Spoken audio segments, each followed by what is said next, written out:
President-elect Barack Obama will hold the first meeting of his national security team today in Chicago. Participants will include Vice President-elect Joe Biden, Defense Secretary Robert Gates, Secretary of State nominee Hillary Clinton. We can imagine that our global war on terror will be a topic of conversation. Who can forget the images from Mumbai, India, 2 weeks ago, when 10 gunmen armed with rifles and grenades went on a shooting spree, taking hostages and causing absolute terror across the city. At the end, 200 people were dead. The Mumbai attacks have been called India's 9/11, and some are calling for an attack on Pakistan, the alleged home of the terrorists. Our next guest says that there should not be a 9/11 style response and that we need to fight terrorism with justice. We're joined by phone from New Delhi, India, by activist Arundhati Roy. She's the author of the Booker Prize and Pulitzer Prize winning novel, The God of Small Things, and was one of the earliest and strongest critics of our war on terror after September 11, 2001. A 10th anniversary edition of her novel, The God of Small Things, will be published in days. Thank you for joining us, Arundhati Roy, on the line from New Delhi. Arundhati, I declare myself as an unavowed fan of your work. You've written this really powerful piece, and you say that the Mumbai attacks have been called India's 9/11, and that people are calling for an attack on Pakistan. And you say that's the wrong way to describe this particular tragedy. So just talk to me about that. Well, it's sort of trying to borrow somebody else's history and then use that to borrow their decisions as well. And the sad thing is that those decisions were the wrong decisions anyway, even as far as the U.S. was concerned.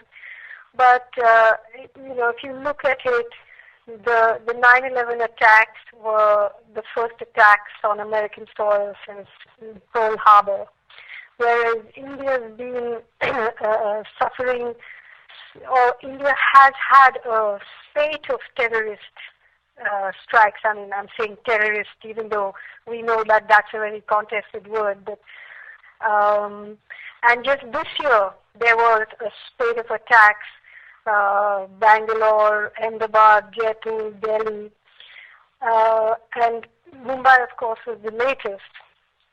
But on all these previous attacks, the people that the police have arrested have all been Indian nationals, both Hindu as well as Muslim, which obviously signifies there's something terrible going wrong here. But all of that is being sort of set aside in this. People are looking at it as an opportunity to do something else, which is to sort out something else. And I just think that, it's so irresponsible because we have two nuclear-armed nations, one of them in a great deal of trouble. Pakistan is on the verge of a civil war. And, to be talking about attacking and bombing. Recently, the RSS chief, which is the chief of this sort of the holding company of the Hindu nationalists, said, we don't mind having a nuclear war. Another very senior politician stood up in parliament and said, we want 2 eyes for an eye and a whole jaw for a tooth. So we're really in a very, very ugly situation and a very dangerous situation. And I really understand your frustration. I'm British, but I'm also Ghanaian. And I know when I see the way Africa is reported, that I get really frustrated at the total lack of context within certain tragedies and how that reflects and informs the public and what they think about that particular issue. And you say in your piece that trying to pin down a terrorist strike and isolate it within the borders of a single nation state is like trying to pin down the provenance of corporate money. It's impossible. And I just wonder if you could expand on that, the need to just simplify the whole issue and make it simple and straightforward when that really isn't what it is. Well, partly this project of trying to take terrorism out of context and portray it as some sort of insane scourge that needs to be just wiped out, started with 9/11. And it is, of course, insane in terms of the kinds of violence that it perpetrates, but it's not more insane than war as far as I'm concerned. But the point is that to refuse to look at the context allows people to refuse to look at themselves and see whether they have anything to do with what's going on. And unfortunately, in the case of India, it has a very, very problematic history in the way the Muslim community has been isolated, attacked, subjected to genocide, and the people who committed that genocide in 2002 in Gujarat, where more than 1,000 Muslims were slaughtered on the streets, women were raped and burnt alive, and none of the people who committed that genocide have been brought to justice. In fact, they boasted on national TV about how many people they killed and how they raped, and that chief minister has been re-elected twice. Now, we have a population of 150 million Muslims in India. And if you're going to tell the young of this population that they are elite, that they're not going to have any kind of justice on their horizon, then you're pushing them to a place where they're going to be so destructive that they become a danger, not just to themselves, but to the whole world. And, of course, this is Gujarat, but the main bone of contention for years and years has been the state of Jammu and Kashmir, and in particular the Valley of Kashmir, which was really an independent kingdom at the time of independence in 1947, and then India and Pakistan both sort of sent their armies in and claimed half each. And the people of Kashmir have been fighting for independence since 1947. About 60,000 people have died. The U.S. has 150,000 troops in Iraq. India has more than 500,000 troops in Kashmir. So it's a situation which doesn't have any easy answers. Pakistan itself is a country that's been torn apart primarily because of the role that it was the crucible from which America staged this jihad against the Soviet Union.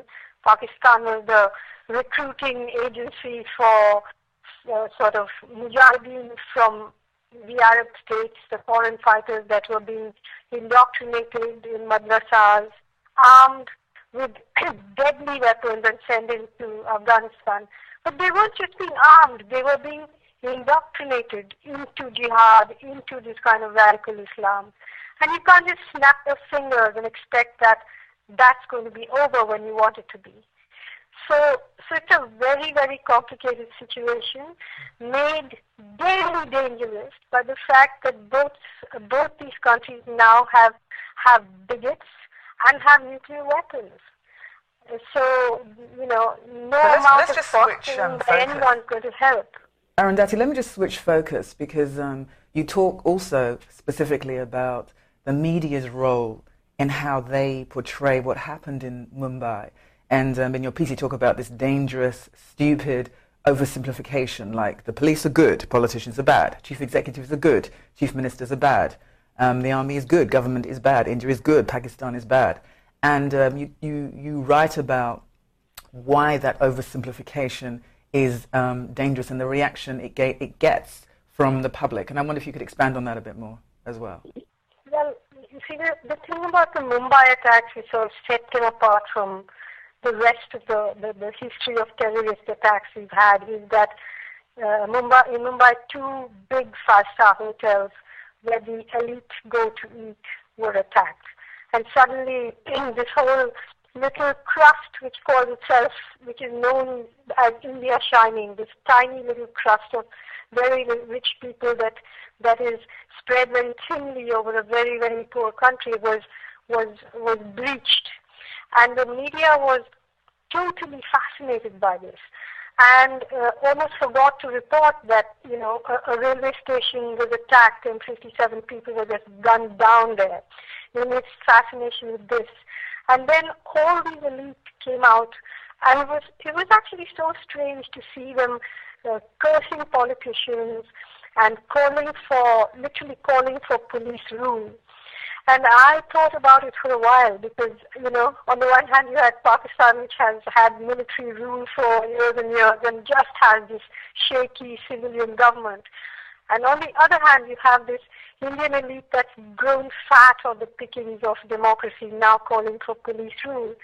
And actually it's not surprising to me because the other side of this story of identity and ethnic and religious politics is the politics of class here, and the fact that now, you know, in order to keep this economic growth rate ticking, the Indian elite need the police and the army to put down the rebellion of the servants' quarters, you know, to grab the water from the dam reservoirs, to be able to go in and mine for iron ore and bauxite in the forests and the mountains, to displace millions of people who are rising in revolt.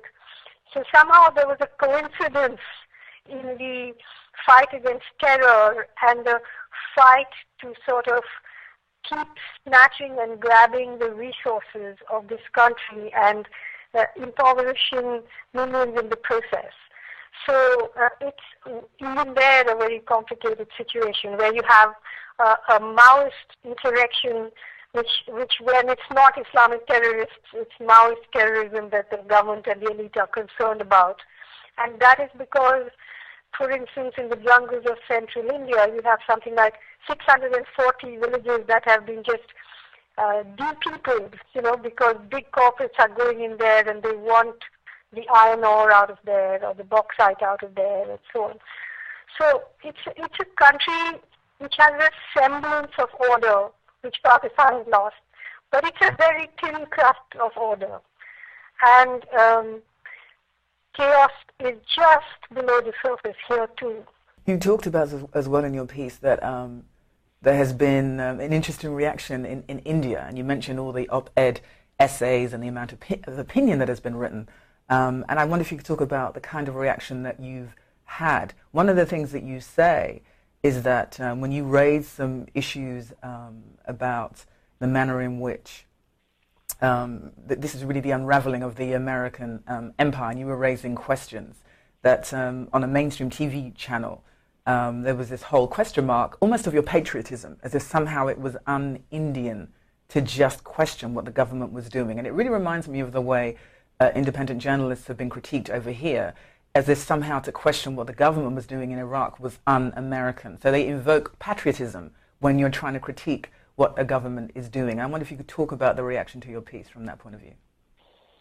Well, this was actually happening before I wrote my piece because, you know, over the years, the first sort of post 9/11 major terrorist strike, apart from an attack, a kind of Fidaiin attack in the Srinagar Parliament, there was an attack on the Indian Parliament, and that was when the Indian government, at that time the Hindu nationalists, sent 500,000 soldiers to the border and almost started a nuclear war, saying the same thing that they're saying now, that Pakistan, ISI, Jaish-e-Mohammed, LET did these attacks on Parliament.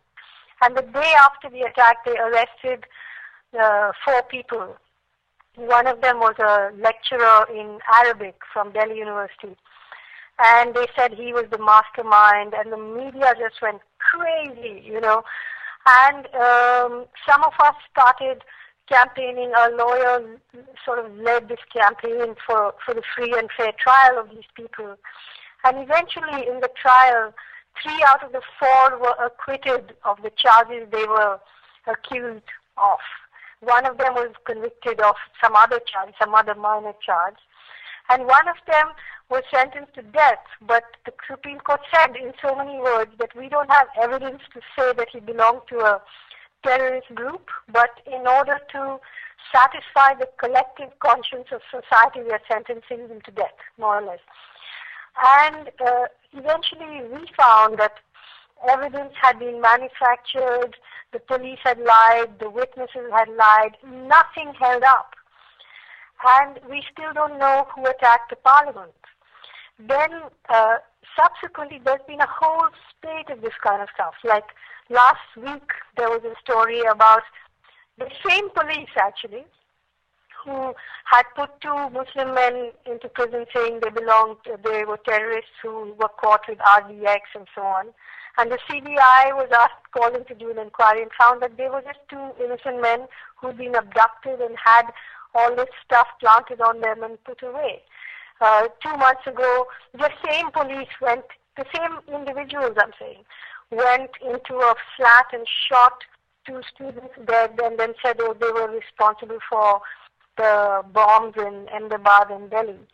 So the point is, when some of us have been raising these questions for some years now, and suddenly when this attack happened, people in the media, like television anchors and so on, suddenly started saying, Arundhati Roy, I hope you're watching this and you are disgusting. And, it was like now it's time for everyone to just shut up and do as they're told and believe the lies and swallow the rubbish and toe the line and wave the flag and keep quiet, and which to some of us is completely unacceptable. Okay, we're going to have to call it to an end there, but once again, thank you so much to Arundhati Roy, author of The God of Small Things, and the 10th anniversary of the book is going to be released very shortly. Arundhati Roy, thank you so much.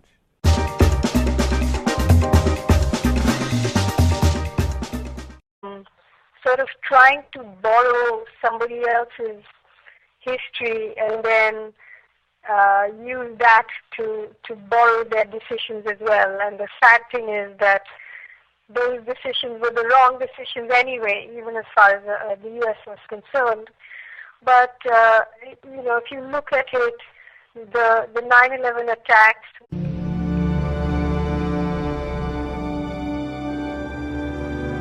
President-elect Barack Obama will hold the first meeting of his national security team today in Chicago. Participants will include Vice President-elect Joe Biden, Defense Secretary Robert Gates, Secretary of State nominee Hillary Clinton. We can imagine that our global war on terror will be a topic of conversation. Who can forget the images and that we need to fight terrorism with justice? We're joined by phone from New Delhi, India, by activist Arundhati Roy. She's the author of the Booker Prize and Pulitzer Prize winning novel, The God of Small Things, and was one of the earliest and strongest critics of our war on terror after September 11, 2001. A 10th anniversary edition of her novel, The God of Small Things, will be published in days. Thank you for joining us, Arundhati Roy, on the line from New Delhi. Arundhati, I declare myself as an unavowed fan of your work. You've written this really powerful piece, and you say that the Mumbai attacks have been called India's 9/11, and that people are calling for an attack on Pakistan. And you say that's the wrong way to describe this particular tragedy. So just talk to me about that. Well, it's from Mumbai, India, 2 weeks ago, when 10 gunmen armed with rifles and grenades went on a shooting spree, taking hostages and causing absolute terror across the city. At the end, 200 people were dead. The Mumbai attacks have been called India's 9/11, and some are calling for an attack on Pakistan, the alleged home of the terrorists. Our next guest says that there should not be a 9/11 style response.